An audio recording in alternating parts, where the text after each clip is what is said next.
Hi there, I'm Mike Bills with Measurable Solutions, and this is Whiteboard Wednesday.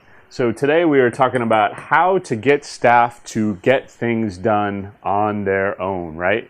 And you know that's every owner wants that. Every owner wants their staff to be able to just go get things done. Just go get things done. I can't think of how many times that came out of my mouth. Just go get it done, right? Well, there's a lot of things that go into that because we have to remember we didn't just walk in on day one and we knew how to treat a shoulder, or we knew where the bicep was, or whatever. We had to kind of learn those things over time. So you got to help your staff learn how to get things done. And so that's really what I want to kind of give you some action steps on, right? So we've got to remember that staff need to be praised.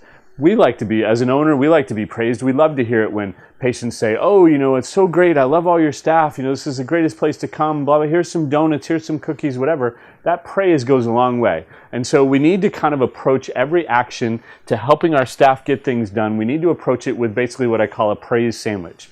You got two pieces of praise on the outside, and in the middle is where you're going to have your correction and the things that need to happen, right? So that praise sandwich is key because it's really going to buy the staff in on what it is that you're asking them to do so that they feel empowered to get things done, which is really what you want. You want them to have the power, the tenacity to go get things done. And the second thing is that you got to remember that you want to praise in public and correct in private. And what I mean by that is when things are going really well, hey Sally, great job getting that patient scheduled. Do that in public so that everybody sees it. Everybody sees, hey, wow, she brightened up, and it kind of brings everybody's morale up, right? But yet when Sally needs to be corrected because she forgot to say et cetera on the phone, pull her in, do that in a private place. Nobody wants to be beat up in front of their friends and coworkers. So bring them in, get them in a quiet place. It allows you to really have a conversation. It really allows you to kind of dig in a little bit deeper to what's the difficulty that's keeping her from being able to get the outcome that it is that you're looking for and really get it done on her own, right? So bring her in, get her in private, get him in private, whoever it is. So that's the second step. The third step is correct in writing. Here's what I mean by that, and I really mean two things. One is, and these are two things that took me a long time to learn. The first is correct in writing so that there's a written action plan. Here's what it is that we do. Here's how you get that done. Here's how you make that order. Here's how you get that successful phone call action handled. Here's how you mobilize a shoulder, whatever it might be. Get it in writing so that they've got a step-by-step process to follow. They can pull that piece of paper out of their pocket a day, a week, a month from now when they're not quite sure what the steps were, and they can reproduce it. And you know what? A good person's going to get it done because they've got those steps. So correct in writing.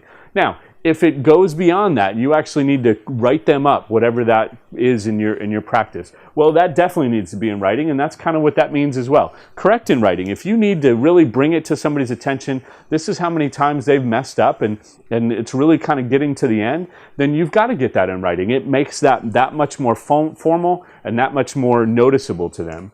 And then the final thing is, don't accept any what we call right fighters in our practice. And so my management team and I will use that term right fighters. And if somebody's constantly fighting with us, me, one of my VPs, et cetera, that they are right, and we've written them up at that point. We've given them a written action plan. They come back, they still aren't doing it. And we've actually written them up on a disciplinary action at that point.